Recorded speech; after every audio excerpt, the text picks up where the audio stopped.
اور ان کی خوبی کا نہیں. ہمارے بعض ساتھی یہ بیان کرنے لگتے ہیں کہ جب اپنی کمی بیان کرتے ہیں تو دوسروں کی خوبیاں بیان کرنے لگتے ہیں. میں نے اچھے اچھے بیان کرنے والوں کو سنا ہے، بہت پرانے بات کرنے والے ایک دن بات کر رہے ہیں، مجھے حیرت ہوتی ہے پوری دنیا میں 2% سے بھی کم کی قوم یہود پوری دنیا میں حکومت کر رہی ہے، یہ کر رہی ہے، وہ کر رہی ہے. عجیب سوچ کی حیرت ہے. رات دن جب ان سے مرعوب ہو کے ان کی باتیں پڑھو گے تو یہی باتیں کرو گے اور کیا کرو گے. تو یہ بتاؤ کہ اتنا متحد ہو کے وہ جنت میں چلے جائیں گے؟ اتنا متحد ہو کے پوری دنیا کی دولت اپنے قبضے میں لے کر کیا وہ جنت میں چلے جائیں گے، یا کیا وہ اللہ کو راضی کر لیں گے؟ یہ اصل بتائیں نا کہ اللہ کو راضی کرنے کا راز کیا ہے. یہ بتائیں کہ جنت کا راستہ آسان کرنے کا طریقہ کیا ہے، وہ اصول بتائیں. لہذا جب انہوں نے نہیں مانا تو اب انہوں نے کہا کہ ولم یرد ولم یبق لقریظہ بعد رد هذه الخصال الا ينزل. اب ایک ہی بات رہ گئی. جب حصار ہوتا ہے تو محاصرے کے بعد اب ایک کام ہوتا ہے کہ باہر آؤ، باہر آ کے بات کرو. اب ان کے پاس کوئی بات نہیں رہی سوائے اس بات کے کہ اب ہمیں جا کے آپ صلی اللہ علیہ وسلم سے نیگوسیشن کرنا پڑے گا، بات چیت کرنا پڑے گا، ڈسکس کرنا پڑے گا، ہمارے لیے کیا سزا تجویز کرتے ہیں اس کے اوپر آمادہ ہونا پڑے گا. تو انہوں نے کہا کہ بھائی ابو لبابہ ایک صحابی ہیں، ابو لبابہ ہمارے ساتھ بہت ہمارا ان کا پرانا معاملہ ہے اور ہمارے حلیف بھی ہیں، لہٰذا آپ ان کو بھیج دیں ہمارے پاس. ہوتے ہیں نا بہت سارے قوم، کچھ بہت سارے لوگوں کا کہیں آنا جانا بہت ہوتا ہے. تو حضرت ابو لبابہ رضی اللہ تعالیٰ عنہ کو انہوں نے بلایا. تو حضرت ہم ان سے تھوڑا سا مشورہ کرنا چاہتے ہیں. تو حضرت ابو لبابہ جب ان کے پاس گئے ہیں تو ان کے مرد بوڑھے چھوٹے سب جمع ہو گئے اور ان کے پاس عورتیں رونے لگی.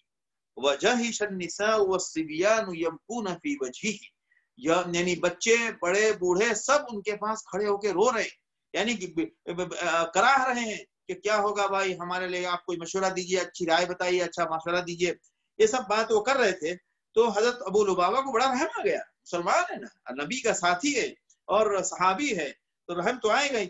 تو انہوں نے کہا کہ کیا حکم ہے آپ کا، کیا مسئلہ، کیا رائے ہے آپ کی، کیا ہم اللہ کے رسول صلی اللہ تعالی علیہ وسلم کے حکم پر ہم اپنے گھر کے باہر آ جائیں، مطلب ہم اتر جائیں، ہم اپنے آپ کو اپنی شکست تسلیم کر لیں؟ تو حضرت ابو لبابہ نے کہا کہ نعم.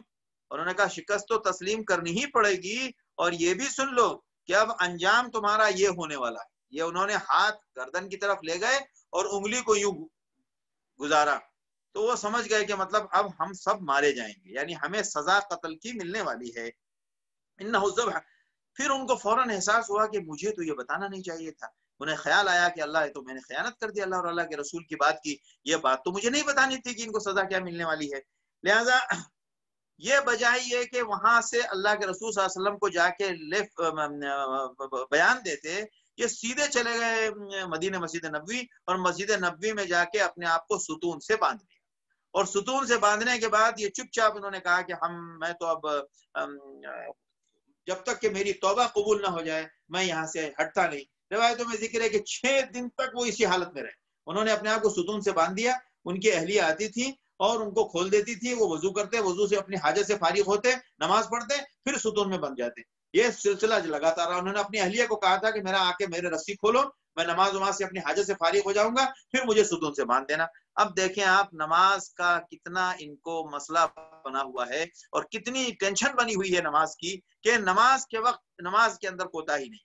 لہذا حضرت کیا کہتے ہیں کہ ابو لبابہ رضی اللہ تعالیٰ نے جب یہ کہا تو اب حضرت ابو لبابہ تو وہاں چلے گئے. اللہ کے رسول صلی اللہ علیہ وسلم نے پوچھا کہ ارے ابو لبابہ جو گئے تھے، انہوں نے بلوایا تھا مشورہ کرنے کے لیے، ابو لبابہ کہاں ہے؟ تو ابو لبابہ کی تلاش جاری ہوئی. تو ابو لبابہ کو تلاش کرے کہ اللہ کے رسول ہم نے نہیں دیکھا، کہاں گئے، یہاں بھی نہیں نظر آ رہے، وہاں بھی نہیں نظر آ رہے. تو ایک صحابی مدینے سے آ رہے تھے، اور جب آئے کسی ضرورت سے گئے تھے، جب وہ واپس آئے تو انہوں نے کہا یا رسول اللہ، میں نے تو حضرت ابو لبابہ کو دیکھا ہے کہ انہوں نے اپنے آپ کو ستون سے باندھا ہوا ہے مسجد نبوی میں. تو آپ صلی اللہ علیہ وسلم سمجھ گئے کہ ابو لبابہ سے کچھ ایسی غلطی ہوئی ہے جس کی ندامت میں انہوں نے اپنے آپ کو ستون سے باندھ لیا ہے. تو اللہ کے رسول صلی اللہ علیہ وسلم نے فرمایا کہ میرے پاس کیوں نہیں آ گئے؟ اگر میرے پاس آتے تو میں اس کے لیے اللہ سے استغفار کرتا، اور وہ بات یہی بات صاف ہو جاتی، چونکہ اللہ کے رسول صلی اللہ علیہ وسلم موجود ہے نا.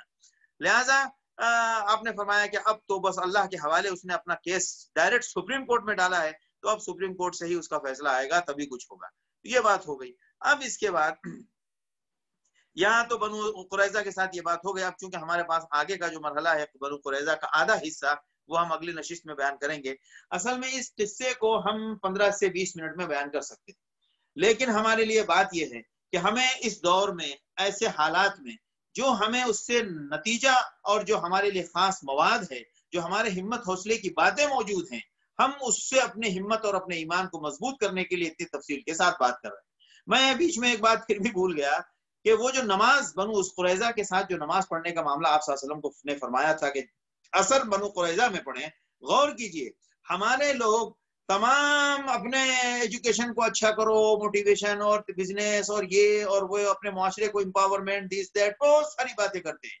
اسی کے ساتھ نماز کا عالم دیکھیں کہ صحابہ کرام نماز کے معاملے میں کتنے سیریس ہیں، اور کتنا نماز کا ان کے نزدیک ساری لڑائیوں اور سارے جنگ کا معاملہ یہ ہے کہ نماز قائم کرنی ہے. اصل تو معاملہ یہی ہے. قرآن نے کہا ہے کہ اقاموا الصلاۃ الذین ان مکناہم فی الارض اقاموا الصلاۃ، کہ جب ان کو زمین میں قدرت حاصل ہو تو یہ نماز قائم کرنے والے بنے. لہٰذا ہمارے لیے جب ہم ملت کے لیے بیٹھتے ہیں تو ہم کبھی یہ نہیں دیکھتے کہ ہم کتنی نماز پڑھتے ہیں اور ہمارے بچے کتنی نماز پڑھتے ہیں. بس ایک ہی چیز، education education education, business, this that. اور جناب ہمارا یہاں پولیٹکس میں جانا چاہیے، پولیٹکس میں بالکل جانا چاہیے، لیکن اس بچے کے ساتھ مستقل ایک آدمی لگا کے رکھنا چاہیے کہ وہ پولیٹکس میں جا کے بھی نماز پڑھا کرے. تو جو آدمی مولوی بھی پولیٹکس میں جاتا ہے تو بیچاری کی نماز خطرے میں پڑ جاتی ہے. اللہ تعالیٰ سب کی حفاظت فرمائے، اور اس دنیا میں زندگی گزارنے کے لیے جتنے اسباب ہیں ان تمام کو دین سے جدا کر کے ہرگز نہ دیکھا جائے، کیونکہ جدا ہو دین سیاست سے تو رہ جاتی ہے چنگیزی.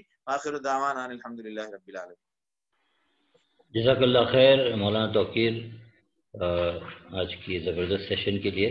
ایک سوال آیا ہے چیٹ میں، وہ پوچھ رہے ہیں کہ قرآن جب ہم تلاوت کرتے ہیں تو کیا اس دوران کچھ کھا پی سکتے ہیں، کچھ ایسا کھاتے ہیں تو کوئی حرج ہے اس میں؟ کھا پی سکتے کا مطلب نہیں سمجھا میں. یعنی قرآن چائے جو کافی پڑھتے پی ہیں سکتے ہیں، چائے کافی پی سکتے ہیں کیا؟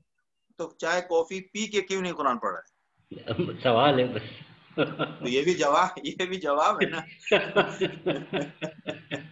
یا تو پڑھ کے چائے پی لے یا کافی پی لے، بعد میں قرآن پڑھے، کیونکہ یہ تو تسلسل نہیں رہے گا، توجہ نہیں رہے گی کتاب اللہ کی طرف. دیکھیے منع نہیں ہے، منع ہونا ایک الگ چیز ہے، یہ منع نہیں ہے. آپ جیسے آپ قرآن بھی پڑھ رہے ہیں اور بیچ بیچ میں چسکی بھی لے رہے ہیں، اگر وقت کم ہے گنجائش ہے، منع نہیں ہے. نماز نہیں ہے نا قرآن کی تلاوت، گنجائش ہے، کوئی مسئلہ نہیں ہے، اس میں اتنی سختی کی بات نہیں ہے.